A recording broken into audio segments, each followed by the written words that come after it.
बिस्मिल्लाहिर्रहमानिर्रहीम।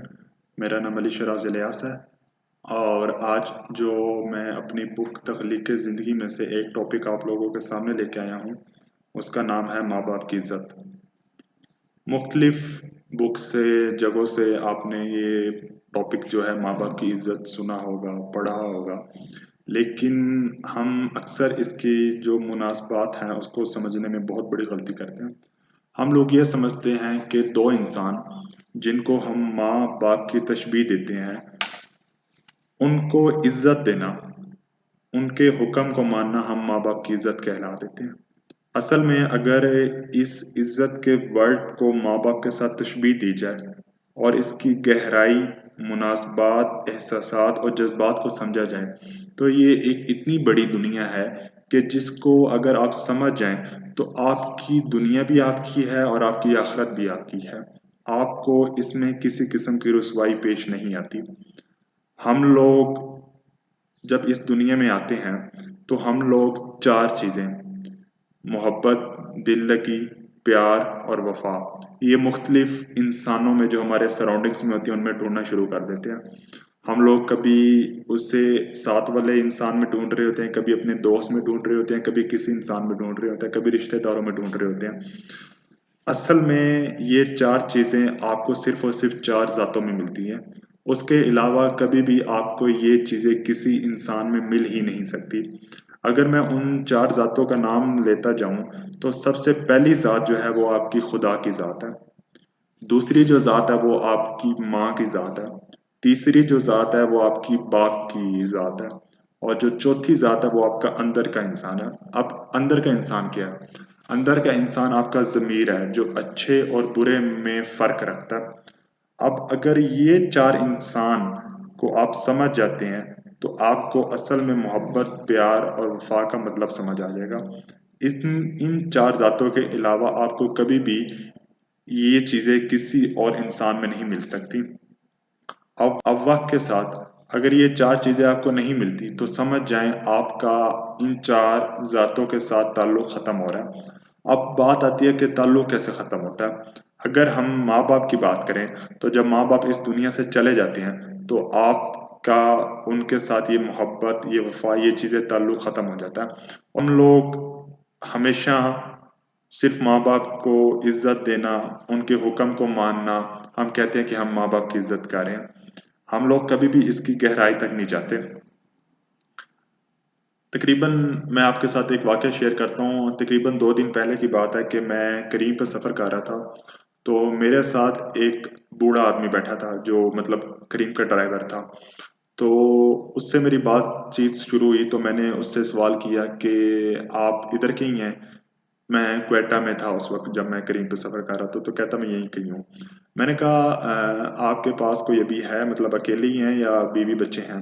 कहता नहीं मेरी शादी हुई हुई है और हम इकट्ठे ही होते हैं, बीवी-बच्चे हम सारे इकट्ठे इधर रहते हैं। तो मैंने उससे पूछा कि कोई भाई-बहन कोई आपके पास है? कहता है कोई भी नहीं है, वक़्त के साथ सब छोड़ जाते हैं, जब उनकी शादियाँ होती हैं तो कोई भी आपके पास नहीं रहता। तो उससे फिर मैंने सवाल किया, मैंने कहा कि मैं राइटर हूँ, अगर मैं आपसे एक सवाल करूँ तो आप मुझे उसका जवाब देंगे? तो मुझे कहता पूछें। तो उस इंसान की तकरीबन 52 टू 54 ईयर्स उसकी एज थी। मैंने उससे पूछा कि ज़िंदगी में ऐसा कोई सबक जो आपने सीखा हो और ज़िंदगी ने आपको जो सबसे बड़ा सबक सिखाया हो? तो मुझे वो ये कहता है कि ज़िंदगी में जो सबसे बड़ा मैंने सबक सीखा वो ये सीखा है कि अगर आपकी माँ ज़िंदा नहीं है ना, तो आप अगर सबसे अमीर भी इंसान हो तो आप सबसे गरीब इंसान हो। कहता है कि जब मेरी माँ ज़िंदा थी, तो मैं सबसे अमीर इंसान था। वो मेरे लिए दुआ करती थी, जब मैं घर जाता था मेरे मुझे मुस्कुरा के देखती थी और मुझे ऐसा लगता था कि बस ये मैंने अभी यहाँ से ड्राइविंग करके घर जाना है, तो एक बहुत बड़ी ज़ात, एक बहुत बड़ी दुनिया मेरा घर में इंतज़ार कर रही है। एक जिस तरह आपके लिए बहुत बड़ा सरप्राइज़ होता है कि मैं घर जाऊँगा, मैं मिलूँगा, मुझे एक दिल को सुकून आएगा।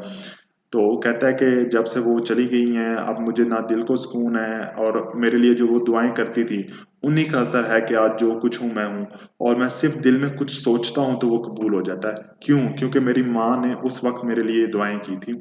तो माँ-बाप एक ऐसी ऐसी 2 इंसान हैं, जिनको अगर हम इस तसलसल में ले आए कि हम उनको अपना लें। अपनाने का मतलब ये नहीं होता कि आप सिर्फ उनके साथ वक्त सर्व करें, आप उनको बस हम क्या कर रहे होते हैं, हम सिर्फ माँ बाप को माँ बाप का नाम दे रहे होते हैं। असल में माँ बाप की अंदर की ज़ात की मुनासबात को तो समझो कि माँ बाप का मतलब क्या है। माँ बाप को इज्जत देना सिर्फ माँ बाप का इज्जत नहीं होता।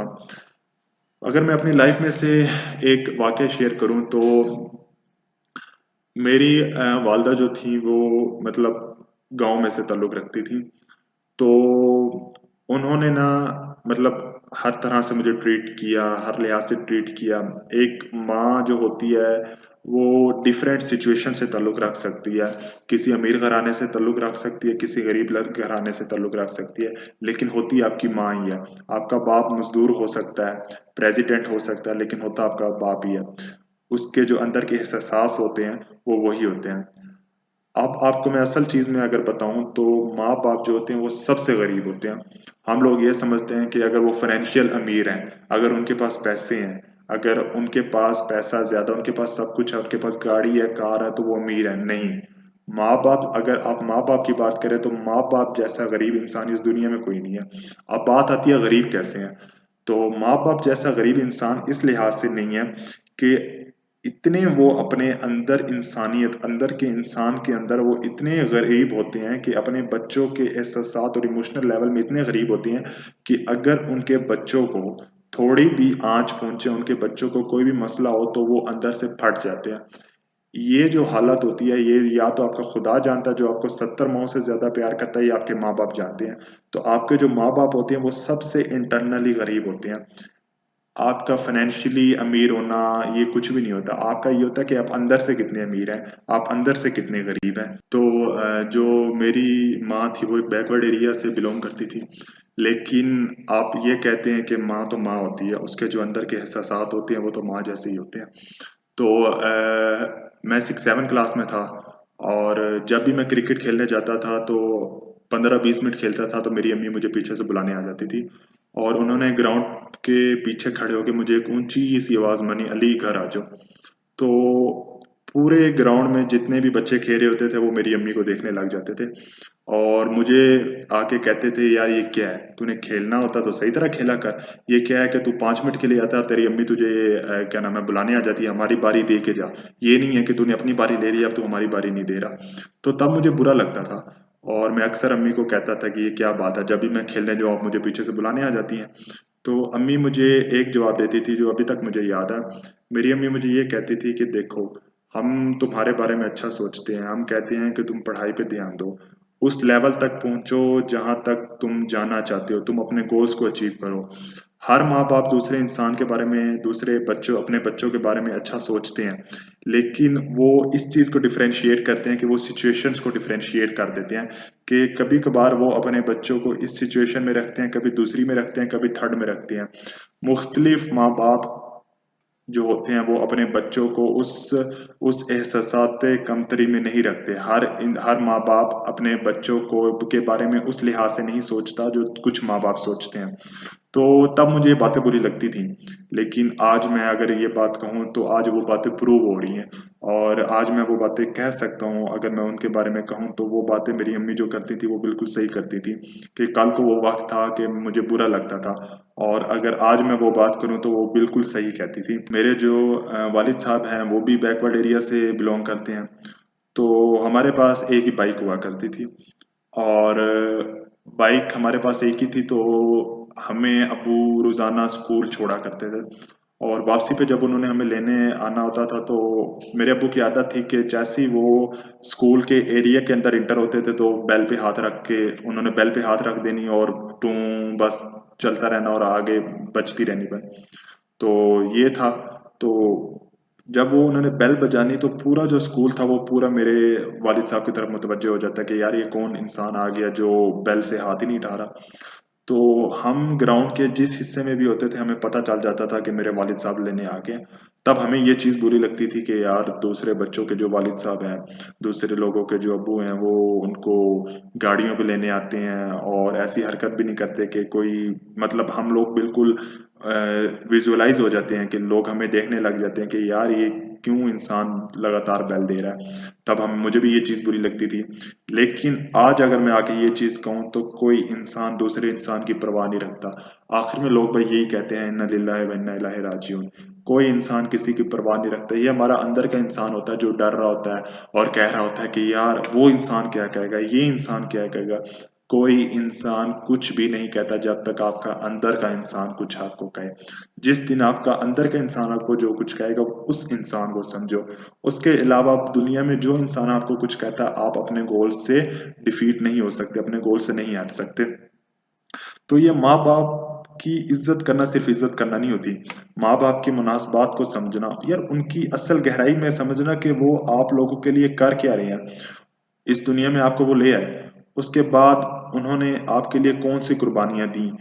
आप छोटे थे तब से उन्होंने आपसे लिए कुर्बानियां देना शुरू की, और आपके बच्चे भी हो जाते हैं तब तक वो आपको कुर्बानियां आपके लिए दे रहे होते हैं, आपके लिए सोच रहे होते हैं। उनको रातों को आपके लिए नींद ही नहीं होती। आपको जरा सा बुखार हो तो आप अपने माँ बाप की हालत देखिएगा कि उनकी क्या हालत होती है।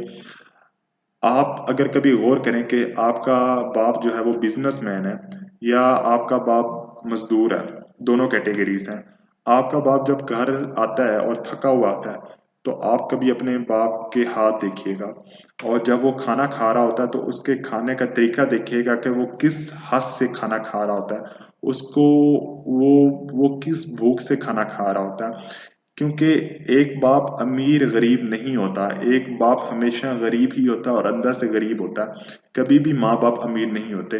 तो वो तरीका देखा करें कि आपका ये अगर माँ कोई है वो बाहर से काम करके आती है, या आपका बाप है वो बाहर से काम करके आता है, तो उसका खाने का तरीका देखें कि यार वो किस लिहाज से खा रहा है और आपके लिए कितनी मेहनत कर रहा है। मेहनत करके आपके लिए कमा के आता है और आपको खाने के लिए देता है, आपके लिए तमाम वो फैसिलिटीज आपको दे रहा है। और आप कभी देखिएगा कि आपका बाप आपकी माँ जब भी कभी काम से आएगी खाली हाथ नहीं आएंगी, आपके लिए कुछ ना कुछ 5 रुपए की 10 रुपए की कुछ ना कोई चीज आपके लिए लेके आएंगी।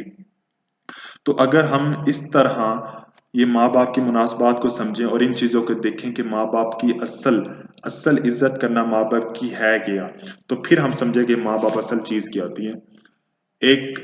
मुझे एक और वाकया याद आ गया कि मेरा दोस्त था, हम लोग कहीं जा रहे थे। तो हम अबाउट रात के 8-9 बजे थे। तो मेरे साथ मेरा दोस्त था, तो एक बुजुर्ग बैठा हुआ था।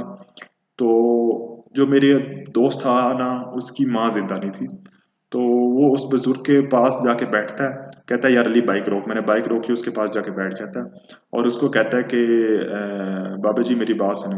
बाबा बूढ़ा था, कोई 80-90 साल का था। उसने मुंह ऊपर उठाया, रात का वक्त था, उसकी तरफ देखता है, कहता है हाँ जी जी बेटा, पंजाबी में बोलता है। तो तो वो लड़का उसको कहता है बाबा जी मेरी माँ जिंदा नहीं है, तो मेरे लिए ना दुआ करना। तो बाबा ना मुंह ऊपर उठाता है और 2 लाइनें बोलता है जो मुझे अभी तक याद है।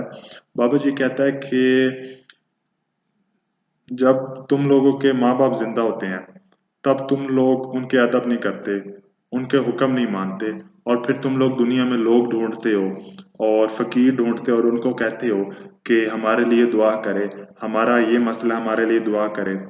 ओए पागल, जब तेरी माँ जिंदा थी, जब तू उसको कहता था ना कि मेरे लिए दुआ कर, और वो एक मुस्कुराहट देती थी, उस मुस्कुराहट से पहले तेरी दुआ कबूल हो जाती थी। मैं सारी जिंदगी दुआ मांगता रहूं तो मेरी दुआ कबूल नहीं होनी। इतना बड़ा माँ बाप का दर्जा होता है। और उस फकीर ने, उस बाबे ने जो बात की है वो आज तक मेरे दिमाग से नहीं जाती कि तुम्हारी माँ की एक मुस्कुराहट में जो दुआ कबूल हो जाती है, मैं सारी जिंदगी दुआ मांगता रहूं तो मेरी दुआ कबूल नहीं होगी, जो तेरी एक माँ की दुआ के अंदर एक पावर थी। तो हम लोग इसी तरह माँ बाप जब हमारे जिंदा होते हैं हम लोग उनका हुक्म नहीं मानते, हम लोग उनकी तसल्ली करते हैं और इस चीज़ को समझते ही नहीं है कि हम कर क्या रहे हैं। और जब वो फिर मर जाते हैं फिर हम मुख्तलिफ फ़कीरों के पास जाते हैं और ये कहते हैं कि हमारे लिए दुआ करें, ये करें। उनकी दुआ में वो पावरमेंट ही नहीं होती जो हमारे माँ बाप की दुआ में पावरमेंट होती है। आजकल की सोसाइटी में अगर उठ के देखें तो लोग, जो आजकल के यंगस्टर्स हैं, वो दोस्तों की बातों में आते हैं। वो कहते हैं यार फिर क्या हुआ, तेरी अम्मी तुझे बुला रही है, कोई बात नहीं बाद में चला जाए, 5 मिनट बाद चला जाए। अच्छा तेरे अब्बू का फोन आ रहा है, यार झूठ बोले, बस कह दे मैं बस 2 मिनट में आ रहा हूँ, बस मैं रास्ते में हूँ। ये जो छोटे छोटे हम झूठ बोलते हैं कि अपने माँ बाप के साथ झूठ बोलते हैं सिर्फ उन दोस्तों की वजह से कि दोस्त ये कहते हैं यार वो फिर क्या हुआ यार, मेरी मेरी भी अम्मी तो है, वो ऐसा नहीं कहती, तेरी अम्मी क्यों कहती है? मेरे अब्बू यार है, मेरे अब्बू ऐसा नहीं कहते, तेरे अब्बू क्यों कहते हैं? और वो हमारे हमारे यंगस्टर्स की माइंड के अंदर वो बात बिठा देते हैं कि हम लोग इस चीज़ को सोचने पे गायल हो जाते हैं कि हम लोग ये सोचने लग जाते हैं कि क्या हकीकतन हमारे माँ बाप बुरे हैं, क्या उसके माँ बाप अच्छे हैं? हम लोग अपनी चीज को ही बुरा सोचने लग जाते हैं सिर्फ और सिर्फ किसी दूसरे के कहने पे।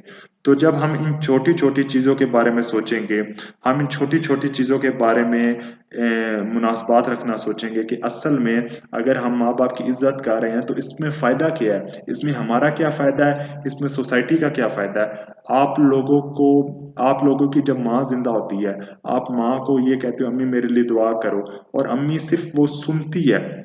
अगर वो किसी कॉल पे है और तुम लोग उसको कॉल कर रहे हो अपनी माँ को, और वो सुनती है कि तुम लोग भाई ये कहते हो अम्मी मेरे लिए कॉल करो, तुम्हारी आवाज उसके कान तक जाती है और वो सिर्फ तुम्हें एक मुस्कुराहट देती है और कहती है ठीक है, तो खुदा की कसम तुम्हारी दुआ कबूल हो जाती है। इसके अलावा अगर तुम दूसरे लोगों को कहते रहते हो हमारे लिए दुआ करो, हम हमारे लिए ये करो, वो दुआ इतनी पावरमेंट नहीं रखती जितनी तुम्हारे माँ बाप की दुआएं जो है वो पावरमेंट रखती है। आज से तकरीबन 2 महीने पहले की बात है कि मैं मस्जिद में नमाज पढ़ने गया। तो एक मैं थोड़ा लेट हो गया, जमात हो चुकी थी। तो एक लड़का मस्जिद के कोने पे बैठ के रो रहा है। तो मैं पहले तो मैंने उसको कुछ नहीं कहा, मैं नमाज अपनी मैंने पढ़ी, और फिर जब वो उसकी थोड़ी आवाज़ थोड़ी उसकी ऊंची हुई तो मैंने फ़र्ज पढ़ के मैं उसके पास गया हूँ, तो भाई क्या हुआ है? तो वो मेरी तरफ ऐसे देखता है और मुझे कहता है कि 2 मिनट मेरी तरफ देखता रहता है। उसके बाद मुझे कहता है तुम्हारी माँ बाप जिंदा है? मैं 20 सेकंड में चुप हो जाता हूँ। मैंने कहा ये सवाल इसने कैसा किया? मैंने कहा जी जिंदा है अल्हम्दुलिल्लाह। उसके बाद मुझे कहता है, मेरे इधर कंधे पे हाथ रखता है, खड़े होकर खड़ा हो जाता है, मेरे कंधे पे हाथ रखता है और कहता है कि उनकी इज्जत करना, उनका कभी दिल ना दुखाना। ये कहते हुए मस्जिद में से बाहर चला जाता है। और वो वाकया होता है कि मैं उधर तकरीबन 2 से 3 मिनट ऐसे सुम बुकमुन होके बैठा रहता हूँ कि यार ये हुआ क्या मेरे साथ, वो मुझे बात क्या कह गया। और उसकी बारे में जब मैं बाद में घर जाके सोचता हूँ, उसके बारे में जब मैं थोड़ी सी तहकीक करता हूँ, तो मैं इस नतीजे तक पहुँचता हूँ कि जब कोई इंसान अपनी सबसे बड़ी नेमत से हाथ उठा लेता है, मतलब वो इंसान जो उसकी माँ होती है, बाप होती है, वो उसको छोड़ के चला जाता है, तो उसके पास कुछ एक्सप्लेन करने के लिए नहीं रह जाता। वो बस यही कहता है कि खुदा की कसम अगर तुम्हारे पास ये चीज़ है तो इसकी इज्जत करना अभी वक्त है। कल को अगर तुमने इसकी इज्जत ना की तो कल को तुम भी मेरे जैसे बैठ के रो रहे होगे। हमेशा हमेशा हम लोग कभी भी ये चीज़ें समझने में बहुत बड़ी गलतियां करते रहते हैं। हम लोग माँ बाप के सामने ऊंचा बोलते हैं, हमें माँ कोई बात कहे हम कहते हैं नहीं मैंने नहीं करना, हमारा बाप हमें कोई कहता है तो हम कहते हैं नहीं मैंने नहीं करना, मैं ज़्यादा समझदार हूँ। तुम्हारे माँ बाप ने अपने बाल सफ़ेद धूप पे खड़े होके नहीं किए, एक्सपीरियंस से सफ़ेद किए हैं। उनको इस चीज़ का एक्सपीरियंस है, उनको इस चीज़ की एक एक चीज़ का पता, तो वो तुम्हें कोई बात कहते हैं, और तभी कहते हैं जब वो उनकी लाइफ में वो चीज़ प्रूव हुई है। मेरे अब्बू जब काम से वापस आते थे ना तो उनकी एक आदत थी, उन्होंने आना है तो हाथ मुंह धो के अम्मी ने ना रोटी बनानी है, तो उन्होंने कहना है कि अली अपने ना मतलब मेरे तमाम बहन भाइयों के कहना है कि जूते ले आओ इनके स्कूल के जूते। तो उन्होंने नीचे बैठ जाना ज़मीन पे और ब्रश पकड़ लेना और कपड़ा पकड़ लेना और वो ना अपने भी जूते भी ले लेने और उनको पॉलिश करना शुरू कर देना, उनको साफ करना शुरू कर देना। और ये आदत मैंने जब देखी तो मैंने कहा कि एक बाप अपने बच्चों के लिए क्या क्या कुर्बानी देता है। मेरे बाप ने वो जूते साफ करने, हमारे जूते साफ करने के बाद हमारे जूते रखने के, मेरे बच्चों ने सुबह ये पहन के जाने हैं और उसके बाद जाके फिर अपने हाथ धोए, खाना साना खाया उसके बाद। तो एक माँ बाप आपके लिए कितनी फैसिलिटीज़ आपको प्रूव करने के लिए कितनी मुश्किलात आपके लिए कितनी मुश्किलात को उठाता है, आपको फैसिलिटीज़ देने के लिए कितनी मुश्किलात को उठाता है। कभी आप इस चीज़ पे गौर करें तो आपको इस चीज़ का एहसास हो जाए कि माँ बाप कितनी बड़ी चीज़ है। आप कभी देखें कि सुबह सवेरे उठ के आपकी माँ आपके लिए रोटी बनाती है, आपका बाप आपके लिए सुबह सवेरे कमाने चला जाता है, फिर रात को वापस आता है, फिर आपको टाइम देता है। तो ये चीज़ें, अगर इन चीज़ों को एहसास से कमतरी के साथ सोचा जाए तो फ़ायदा नहीं होगा। इस चीज़ को आपको एक ऐसे जज्बात के साथ सोचना पड़ेगा कि आपको पता चले कि माँ बाप आप लोगों के लिए हैं क्या। आप अगर इस दुनिया में देखें तो एक दरख्त है, उस दरख्त पे मुख्तलिफ परिंदे रहते हैं, ठीक है। और वो जो दरख्त है वो एक दरिया की बीच पे है, मतलब दरिया के साथ, दरिया की तह पे है। और उस दरिया में एक दिन सैलाब आ जाता है और वो दरख्त गिर जाता है। अब उन परिंदों ने सारी उम्र उस दरख्त पे गुजारी होती है, सारी जिंदगी उस दरख्त पे गुजारी होती है, उसी दरख्त पे उन्होंने अंडे दिए होते हैं, उसी दरख्त पे उन अंडों में से बच्चे दिए होते हैं, उन उनकी सारी जिंदगी उधर ही गुजरी होती है। तो जब वो दरख्त गिरता है तो वो जो परिंदे होते हैं वो उस दरख्त को छोड़ के उड़ जाते हैं और वहां से चले जाते हैं। और जब उस दरख्त तो जब उस दरख्त में भीड़ आती है, जब उस दरख्त में सैलाब आता है, तो वो जो परिंदे होते हैं वो उस दरख्त को छोड़ के उड़ जाते हैं और किसी और जगह चले जाते हैं। लेकिन वो उस जगह को हमेशा के लिए नहीं छोड़ते, अपनी उनकी जो औकात होती है वो उसको हमेशा के लिए नहीं छोड़ते, बार बार उस जगह पे आते हैं। वो जो दरख्त गिरा होता है उसको आके देखते हैं कि हम पहले यहाँ रहते थे, हमारा वक्त ऐसा गुजरता था, ये था वो था। कल को तुम्हारे माँ बाप मर जाते हैं तो तुम लोग उनकी कब्र पे जाते हो और कहते हो कि हमारे माँ बाप हमारे साथ ऐसा करते थे, हमें ये बात बताते थे, हम ये करते थे, हम वो करते थे। तुम लोगों की जिंदगी में से वो माँ बाप तो चले जाते हैं, उन परिंदों की जिंदगी में से वो दरख्त तो गिर जाता है, वो वाकया तो गिर जाता है, लेकिन उनकी वो यादें वाबस्ती रहती है। और वो फिर उस जगह पे जाके बार बार देखते हैं और उन पुरानी यादों को सोचते हैं और फिर उस दरख्त पे घूमते रहते हैं। और फिर तुम उस कब्र के पास बैठ के दुरूद शरीफ पढ़ते रहते हो, उस चीज़ों को सोचते हो, उस वक्त को याद करते हो कि वो भी वक्त था। जब तुम्हारे माँ बाप इस दुनिया से चले जाते हो, तुम्हें छोड़ के चले जाते हो, तो तुम लोग सबसे गरीब हो जाते हो।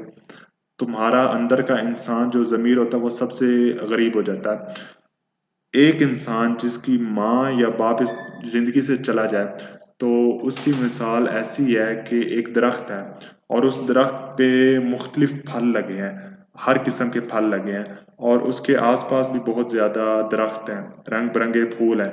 लेकिन उस दरख्त वो जो दरख्त है वो अंदर से खोखला है, अगर उसको हल्की सी धमक भी दी जाए वो गिर जाता है। एक इंसान वैसा ही है जब उसके माँ बाप उसको छोड़ के चले जाते हैं। आप ज़िंदगी जी रहे होते हो, आप पे मुख्तलिफ किस्म के फल लगे होते हैं, आपके बच्चे होते हैं, आपके सराउंडिंग में बहुत सी खुशियाँ होती हैं, बहुत से अच्छे वाकयात होते हैं, लेकिन आप अंदर से खाली होते हैं। आप सिर्फ अपने माँ बाप को देखें, आप किसी के और माँ बाप को नहीं देखें कि वो उसकी माँ ये करती है, उसका बाप ये करता है, मेरी माँ ये क्यों नहीं करती, मेरा बाप ये क्यों नहीं करता। मेरे भाई, आप अपनी माँ के पेट में से पैदा हुए, आप किसी और माँ के पेट में से पैदा नहीं हुए। आप अपने माँ बाप की इज्जत को देखो, आप अपने माँ बाप की उस एहसास को देखो जो आपके लिए एक एक सेकंड कर रहे हैं। तो जब आप इन चीज़ों को समझना कोशिश कर दोगे तो कल को फिर आप ये लाइन बोलते हो सोसाइटी में खड़े होके कि यार मुझे तो पता ही नहीं चलता। तो जब आप इन चीज़ों को समझना शुरू कर दोगे तो फिर कल को आप सोसाइटी में ये चीज़ लाइन खड़े होके बोलोगे, यार मुझे तो समझ नहीं आता, मेरे पास रिस्क कहाँ से है, मुझे दिल से इतना सुकून कहाँ से मिल जाता है, मेरे जो वक्त है, मेरा जो हालात है, मेरी जो मुश्किलात है वो हल कैसे हो जाती है। उनकी वजह ये होती है कि आपने माँ बाप के साथ अच्छा सलूक किया और आपकी जो माँ बाप की दुआएं होती है वो हमेशा आपके साथ रहती हैं। और फिर जैसे जैसे वक्त गुजरता जाता है, फिर जैसे जैसे आपके साथ सिचुएशंस तब्दील होती जाती है, फिर जब आपकी मैयत उठती है तो फिर 21 तोपों की सलामी आपको दी जाती है और फिर इतना बड़ा हजूम आपकी मैयत के आसपास होता है कि आप तसव्वुर भी नहीं कर सकते। ये सिर्फ और सिर्फ आपकी माँ बाप की दुआएं होती हैं जो आपको यहाँ से फिर यहाँ पे ले आती हैं। तो इन चीज़ों को आप समझें और इन चीज़ों को डेप्थ में अपनी सोसाइटी में कवर करें कि ये अगर ये हो रहा है तो क्यों हो रहा है, अगर मेरे घर में ये हो रहा है तो क्यों हो रहा है, अगर किसी और के घर में ये हो रहा है तो क्यों हो रहा है। जब इन चीज़ों को आप समझना शुरू करेंगे तो फिर आपको पता चलेगा कि ये जो दो इंसान जिसको हम तशबीह माँ बाप की देते हैं, इनकी डेप्थ को समझेंगे कि असल में ये है क्या, माँ बाप की इज्जत है क्या।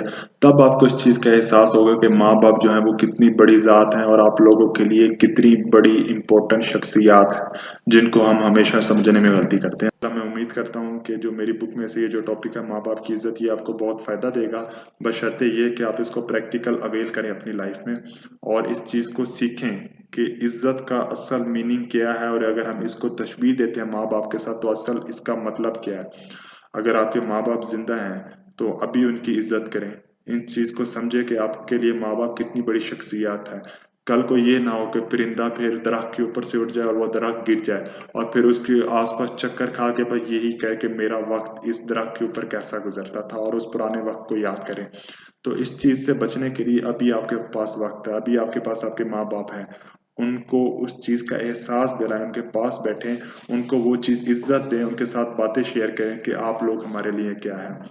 इंशाल्लाह उम्मीद करता हूँ कि अल्लाह आप लोगों के माँ बाप को लंबी ज़िंदगी दे और हमेशा उनको सलामत रखे।